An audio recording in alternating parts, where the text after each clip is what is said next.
The M240 roars to life, unleashing a barrage of bullets straight into the nuclear weapons storage bunker. The 7.62mm rounds tear through the thin metal casings of the B-83 thermonuclear bombs, but the gunner atop the armored Humvee doesn't flinch. He keeps up the suppressive fire right over the heads of the security response team. Inside the bunker, the armed terrorists brace themselves before firing back. Bullets rip through the confined space as shredded nuclear warheads explode into jagged fragments, sending lethal shrapnel flying in every direction. Highly radioactive cores surrounded by explosives are ripped apart and exposed to the open air. This is the reality of what would happen if terrorists stole an American nuclear weapon. Attack begins. A terrorist cell has carefully planned their attack for years, watching daily security operations at 2 different American nuclear weapons storage depots.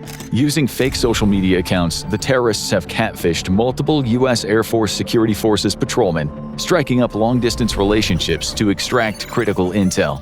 Over time, they've pieced together everything: when shifts begin and end, how long it takes to check out and return weapons. They even have shortcuts the patrols take, breaking protocol to wrap up their shifts faster. They know exactly when, during each 12-hour shift, day or night, daily exercises take place, covering everything from recovery operations to fence line intrusions. And they know how unrealistic the training usually is, and how little most troops actually take it seriously. And they know all of this from a series of online relationships, all using AI-generated images and videos. It's 2 a.m. on a windy day. They've chosen the timing of their attack carefully. High winds means the perimeter alarm operator will be accessing and silencing alarms rather than dealing with the endless alerts triggered by the wind shaking the triple-layer perimeter fence. Debris will also set off the radar motion sensors in the no-man's land between the fences, flooding the system with false positives and adding to the chaos. The assault team carefully watched the interior patrols, who had been mobile ever since the wind picked up. This was the standard procedure anytime the perimeter alarms were accessed. It was meant to keep the patrols on alert and on watch for fence line intrusions. In reality, the terrorists know from their intelligence gathering that most patrols practice a one-up, one-down rule, even when mobile. One patrolman drives while the other sleeps, switching off every hour or two. This means half as many eyes to worry about. Even then, most patrols will focus on the interior roads near the weapons bunkers, leaving the perimeter dangerously thin. Only 4 or 5 patrols cover the outer fence, and 3 of those are also responsible for monitoring interior bunkers, splitting their attention even further. To ensure the alarms were truly accessed, 2 members of the terrorist assault team had spent the last 4 hours deliberately triggering them. They shoved toilet paper rolls, plastic bags, and bits of debris through the exterior fence. The wind would pick up the debris and blow it across the no-man's land, setting off the radar sensors, if they were active. After waiting a few minutes and seeing no patrol arrive to inspect the fence, as protocol demanded, the terrorists knew they had succeeded. They had spent hours repeating the same trick, and now they were certain the alarms had been accessed and ignored. The path was clear. It was time to strike. They've deliberately chosen a night shift not just for the cover of darkness, but because that's when people are the most lax, the least attentive. It was a simple detail, gathered through basic human intelligence gathering. Behind a small hill a few hundred meters away, a small swarm of quadcopters take to the sky. There was no possible way that the nuclear facility could detect them. They'd already flown quadcopters over the facility numerous times over the last 6 months and have gone unnoticed every time. This time, though, the quadcopters carried a deadly payload, having been converted to weapons. The assault team rushed to the fence line, quickly cutting through the exterior fence. Seconds later, they reached the middle perimeter fence, but this one is different. A sensor woven directly into the metal is designed to detect any attempts to cut through, and unlike the motion alarms, it's unlikely to have been accessed. So instead of risking detection, they take the simplest approach. They climb over. At the top of the fence, 3 vertical top wires are the next obstacle. They're equipped with sensors designed to detect anyone climbing over. However, high winds frequently trigger those alarms. Betting the operator had accessed them along with the others, the terrorists take their chances and keep going. The radar motion sensor meant to track intrusions into no man's land were indeed accessed, just as the terrorists had planned. But they've misjudged one thing. The vertical top wire sensor is still active. As they climb over, it triggers an alarm. But alarms have been going off all night, tripped by wind and debris. A mile away inside Central Security Control, the perimeter alarm operator barely looks up. It's only by chance that the alarm operator bothers to turn around and pull up the camera for the affected sector. His jaw hits the floor when he spots 2 of the terrorists climbing over the fence. 4 minutes. The alarm is raised. A code blue is issued immediately. The perimeter alarm operator's voice shakes as he calls out over the radio. For a brief moment, the central security controller beside him just stares at the camera feed, frozen. Then instinct takes over. The training kicks in. Whiskey 9, the mobile fire team, are the first to spring into action. The engine of their up-armored Humvee growls to life as the fire team leader barks commands at his squad. They scramble to throw on their armor and helmets, gear they're supposed to wear 24/7 but realistically never do, unless they want a permanent back injury. The M240 gunner climbs onto the turret, fumbling with the weapon as the Humvee shoots out of the dark culvert where it's been parked. The vehicle pitches and sways violently, hitting speeds over 60 miles per hour, tossing the gunner as he struggles to lock and load. On the other end of the facility, Security 1, the flight chief for the night, steps out of the main facility entry control point after a routine post visit. Grabbing his radio, he keys into Whiskey 9, requesting their location. Whiskey 9's leader acknowledges the order to take command at the scene as Security 1 hurries from the far side of the facility. At the affected MSZ, the assault team has just cleared the third and final fence line when headlights appear in the distance. A security patrol is barreling toward them in a pickup truck. The guards' radios are encrypted, but the terrorists do not need to listen in. The sudden explosion of activity relayed by their overhead drones makes it clear they have been spotted. The team opts to cut their way through the final fence. The stealth portion of the mission is over. This actually simplifies things for them, letting them get through the fence much faster. The incoming truck is a quarter-mile away when it's engaged by two terrorists hunkered down on the other side of the perimeter road. The truck swerves violently as gunfire erupts. The driver yanks the wheel hard in a desperate attempt to evade the ambush. But the sudden maneuver is too much. The tires screech and the vehicle tips. Then, with a sickening crunch, it flips over, crashing onto its roof in a cloud of dust and debris. The terrorists had studied the security forces long enough to know one thing: speed is everything. The responsible doctrine is built around getting boots on the ground as fast as possible the moment a perimeter is breached. However, the weakness of that doctrine is the sheer lack of coordination in that rapid response. As the assault force split into two groups, responding security personnel come under precise, deadly rifle fire. One element of the attackers sets up a suppression line, pinning down security forces at a distance, while the second group rush through the darkness toward the nearest bunker. Security patrols arrive in chaotic waves, uncoordinated and unprepared, and are picked off one by one. Then Whiskey 9's armored Humvee roars onto the scene, its turret-mounted M240 spitting lead into the night. For the first time, the assault has stalled. But that problem is solved from above as a drone smashes into the Humvee's thin top armor, killing or wounding everyone inside. That runaway multi-ton Humvee veers wildly at over 40 miles per hour, smashing into the ditch that runs along the side of the road and flipping. The machine gunner in the turret has no chance to duck inside and is instantly crushed. 8 minutes, the second assault. On the far side of the facility, a second terrorist assault team has already breached the perimeter. They've cut through the fences near the plants where the nuclear weapons were maintained after being removed from their bunkers. They know exactly where to strike. A lone security forces patrol is parked outside the plants, providing overwatch, a clear sign that nuclear weapons are inside. Now the facility is under siege from two directions. The initial response force had been decimated. The security teams are outgunned, outmaneuvered, and running out of time. A second code blue is raised. The alert fire team has already been dispatched to the disaster on the other side of the facility. The controller had less than 6 patrols left, all of them two-man patrols, along with Security 1, the flight chief himself, and Security 2, a security supervisor. It isn't enough to form a 15-man response team. Security 1 resolves the dilemma for him. The patrols on the other side of the facility are to establish a blocking force. Security 2 acknowledges the order despite knowing it goes against established protocol, but protocol isn't going to save them now. Security forces are already at a disadvantage. Poor training, out-of-shape personnel, and an enemy that is faster, deadlier, and better prepared. The last thing they need is to blindly follow procedures that, like most things in security forces, look good on paper but fall apart in a real fight. While the battle is unfolding, the security controller continues his checklist of notifications, alerting the world to the ongoing disaster. 10 minutes. Notifications. It's only been minutes since the first assault, but Central Security Control is already working through a long list of notifications, carefully outlined in contingency manuals, covering every possible scenario. Each security controller undergoes certification and recertifications, trained to coordinate on-scene forces, manage radio traffic, and execute the proper alerts to the wider world. A shelf lined with thick binders contains detailed step-by-step checklists for every emergency the storage depot could face. As the controller accomplishes each step, he marks it with a check mark. He's supposed to list the time, but with the disaster unfolding, he didn't have time for that nonsense. His first calls had been to the command post of the nearby Air Force Base, then to local law enforcement. From there, he had calls to make to various squadrons on base, such as medical and firefighters. The most important, however, is contacting law enforcement at the nearby Air Force Base and initiating an immediate recall of all security forces personnel. The main base has just 30 minutes to assemble a quick reaction force and dispatch it to the depot.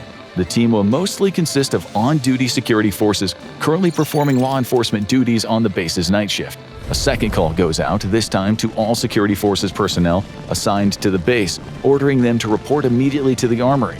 This augmentation force has to assemble 120 personnel, and there is no time to waste. Police patrols are already en route to the base dormitories, pounding on doors to wake up the lower-ranking enlisted men, mostly airmen and airmen first class who live on base. 14 minutes. Assault on bunker.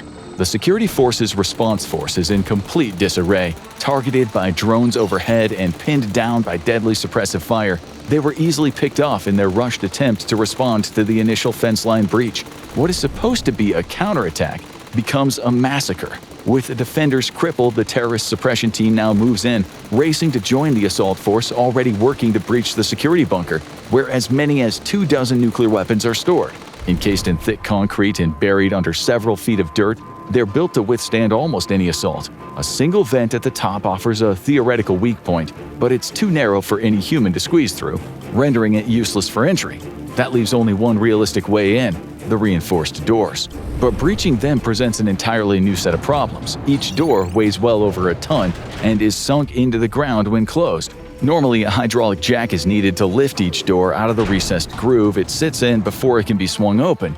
But there's another problem. 3 massive concrete blocks sit directly in front of the doors, designed as an extra layer of security. Typically, they're only moved with a forklift, something the terrorists don't have. Instead, they'll use high explosives. The assault team had purchased most of their firepower from gun shows or other venues, perfectly legal under American law. The real challenge was the explosives, the several pounds needed to breach the reinforced doors, and the massive concrete blocks in front of them had to be smuggled into the country. A difficult task, but one they managed to pull off. The high explosives are carefully placed on the concrete blocks, their charges positioned on the side facing the bunker doors. With everything set, the assault team retreats into a nearby drainage culvert. Then, with a deafening blast, they detonate the charges. The explosion is powerful enough to hurl the concrete blocks away and do some light damage to the doors behind them. It also has set off the door and interior alarms of the bunker, now being picked up by Lima 2, the interior alarm operator. The situation has officially escalated into a code red, a penetration of an interior structure. Or at least it will, a few minutes from now. The terrorists quickly set additional explosives along the thin crack where the 2 doors meet, the bunker's weakest point. A second explosion rocks the site. When the smoke clears, the heavy doors have peeled open, leaving a gap roughly 4 feet by 3 feet, just big enough for a man to crawl through. Security 1 immediately redeploys his forces. Only one patrol has survived the disaster at the perimeter, but the alert fire team managed to stay back, avoiding the initial onslaught. He has no idea if the terrorists still have attack drones circling overhead, but he can't take any more chances. Doctrine is clear. If a bunker housing a nuclear weapon is breached, everything else becomes secondary. With no other option, Security 1 makes the call. He orders the alert fire team to rush to the breached bunker and directs Security 2 to abandon the perimeter and redirect all forces to the bunker as well. This leaves only a single patrol in position to intercept the terrorists on their way to their likely target: the maintenance plants housing live nukes outside their bunkers. It's a death sentence. Instead, he orders the Overwatch patrol to remain hidden, track every terrorist movement, and report in real time, rather than engaging directly. 17 minutes, securing the bunker. Rather than sending his troops into a death trap, Security 1 makes a calculated decision. He rallies his remaining response force members one structure away from the one under assault, roughly 330 feet out. One patrol takes position on the rally structure's roof, providing overwatch as the rest of the assault force moves across the desert toward the battle. At the front, the alert fire team serves as the anchor. The armored Humvee absorbs incoming rifle fire, its turret-mounted M240 unleashing a relentless stream of retribution.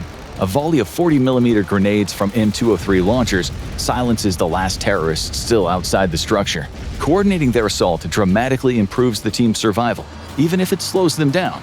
The fire team leader pushes forward, directing the armored Humvee to park directly in front of the bunker entrance. Then the gunner opens fire.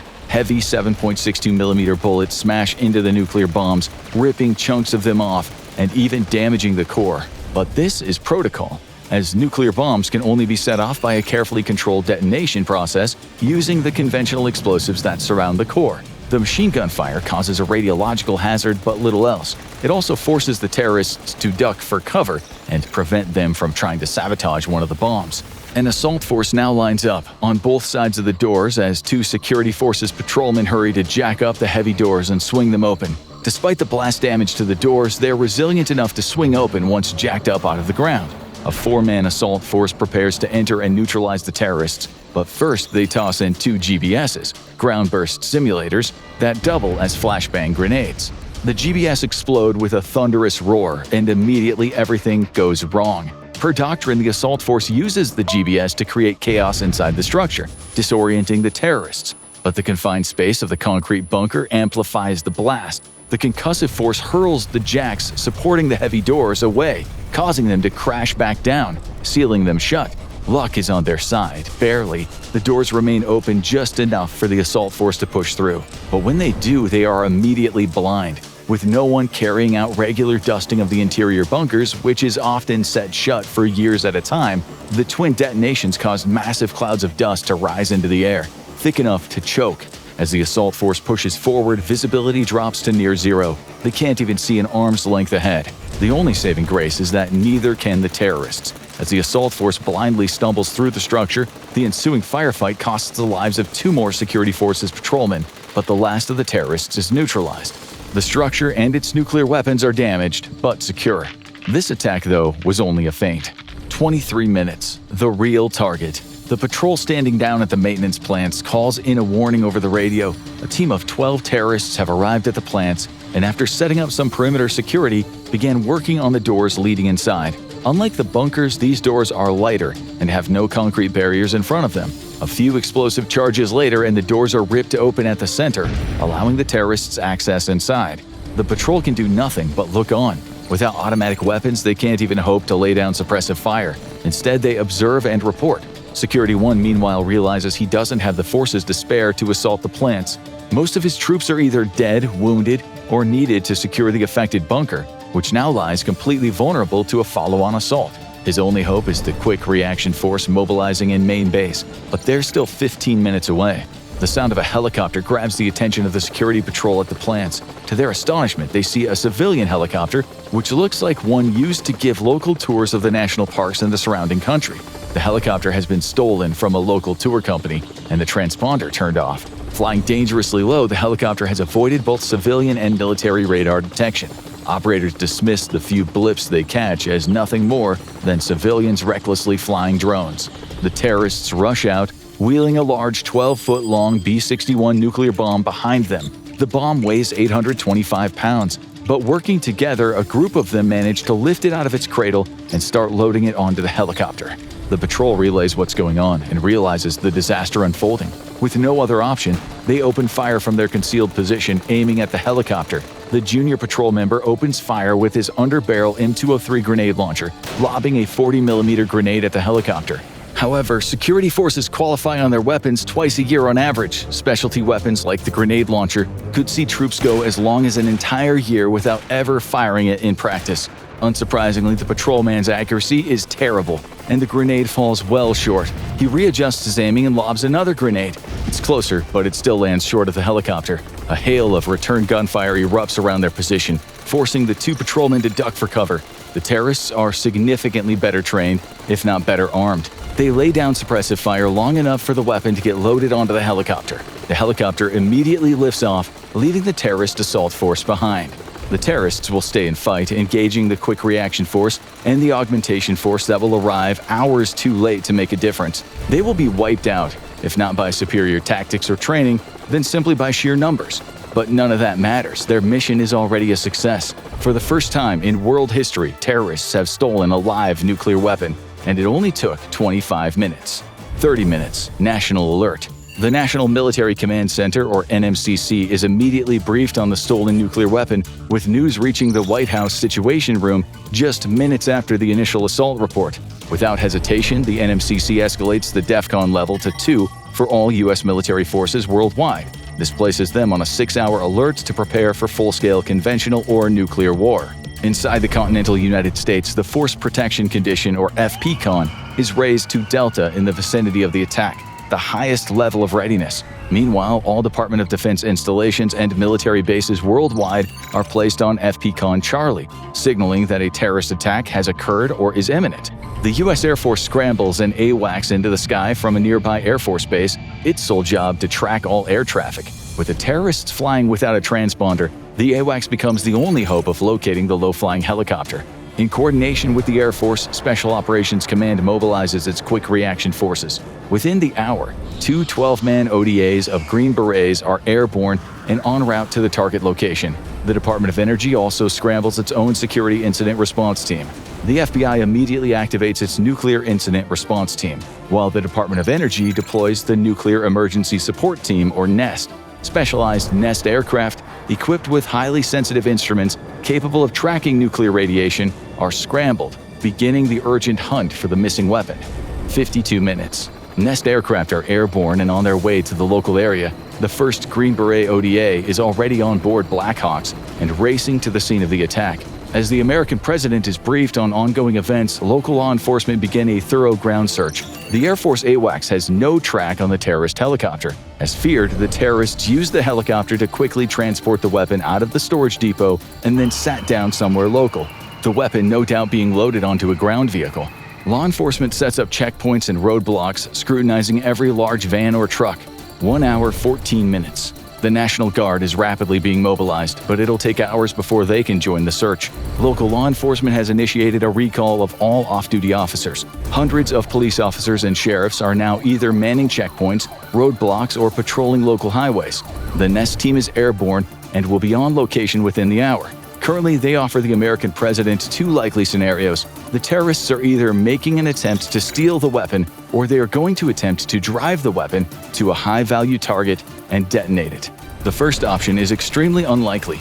The weapons depot is far inland, and the city it's near to has only a few ground routes for escape. This makes the second option, detonate in place, extremely likely. A ground-burst nuclear detonation would annihilate everything within half a mile, while lethal radiation would spread up to 6 miles beyond, turning the surrounding area into a death zone. The FAA has grounded all civilian air traffic in the local area, with a nationwide grounding in the works. Despite this, Air Force AWACS doesn't detect any unaccounted-for air traffic, increasing fears that the terrorists have indeed offloaded the weapon. 1 hour, 22 minutes. Fears spike when a police patrol locates the stolen helicopter, abandoned in the empty parking lot of a big box store. Detectives and forensics experts rush to the scene, analyzing the tire marks left on the asphalt. They hope to determine what type of vehicle the terrorists used to transport the stolen weapon and where it's headed. The president convenes the National Security Council. As a national no-fly zone is put into effect, the council must decide on how to address the press, not wanting to create panic. And yet, the help of the public is exactly what's needed to track down the terrorists. At the end of the tense 8-minute meeting, it's decided to reveal partial details to the public in the hopes that they'll identify any suspicious vehicles.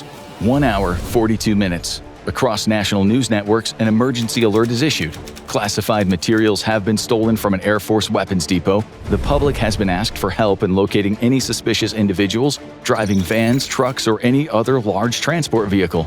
Due to it being so late at night, most of the public is asleep. 2 hours and 2 minutes. A nationwide BOLO is issued to all law enforcement after local forensics identifies the tires used by the terrorist vehicle. The analysis points to a van.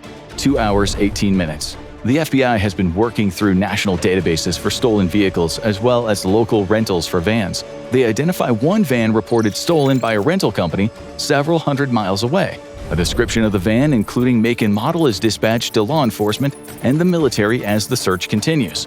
2 hours, 29 minutes. NEST helicopters equipped with delicate sensors begin a sweep of the city, sniffing out traces of radioactivity.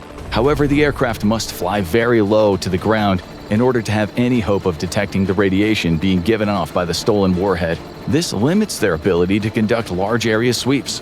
3 hours, 11 minutes. The terrorists are out of options. Every avenue for escape that they've tried has been cut off by law enforcement. With no hopes of smuggling the weapon out, they switch to Plan B, parking the van in a predetermined location with an overhanging roof. They get to work on the body of the weapon, removing panels one by one.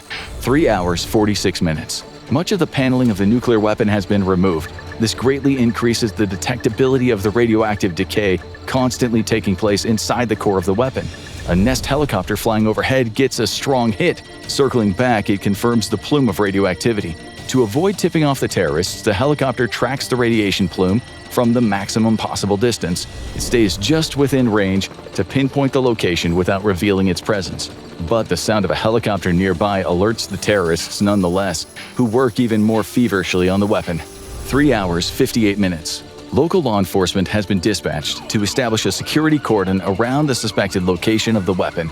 The 2 ODAs of Green Berets are en route via Blackhawks. A Department of Energy incident response team rushes to provide support, driving armored vehicles disguised to look like civilian campers, trucks, or SUVs. Under the disguise, though, the vehicles are armored against small arms fire and contain hidden weapons such as turret-mounted automatic grenade launchers and M240 machine guns. 4 hours, 20 minutes. Nest teams on the ground confirm the rapid increase in detectable radioactivity. They suspect the terrorists are dismantling the weapon to get to the core. Without the proper codes, they're unable to detonate the explosives within the weapon. Instead, they're simply removing them and replacing them with their own. The end result is unlikely to be a thermonuclear explosion, given the careful engineering required, but the full destruction of the core in a very large conventional explosion will contaminate several square miles of densely populated city. 4 hours, 24 minutes. The Green Berets arrive on scene. With little more than some basic recon carried out by police SWAT, the Berets prepare for an assault. A Department of Energy incident response team will provide support. The assault is fast and brutal. The terrorist operation included over 30 individuals, but only 6 remain for this phase of the operation. They put up a stiff resistance, but are no match for superior armed and trained Green Berets. The last terrorist, however, knows that they have failed and decides to make the most of the situation and achieve some measure of success. With only part of the core accessed, he sets off the explosives loaded onto the van. The massive explosion kills the Green Beret assault team and injures many around the site. The detonation also destroys the partially exposed core. However, rather than be completely atomized, it's only cracked open. Part of the highly radioactive materials inside are disintegrated by the explosion, causing an immediate and very hazardous radiological event. But the disaster is limited to only several square blocks of the city. 4 hours, 40 minutes. Police begin the forced evacuation of all civilians in the surrounding blocks, establishing a cordon. Survivors are rushed to local hospitals and placed in emergency radiological shelters, treated by medical staff in full-body radiation hazard suits. A nuclear catastrophe has been avoided. Had the terrorists succeeded, entire city blocks would have been reduced to ash and countless lives lost. While authorities scramble to secure the area, another battle looms, one of accountability. How prepared do you think the U.S. is for a nuclear theft scenario? Could current security measures stop it? Or are there dangerous gaps? Share your thoughts in the comments. Now go check out This Is How You Actually Survive a Nuclear Attack, or click this other video instead.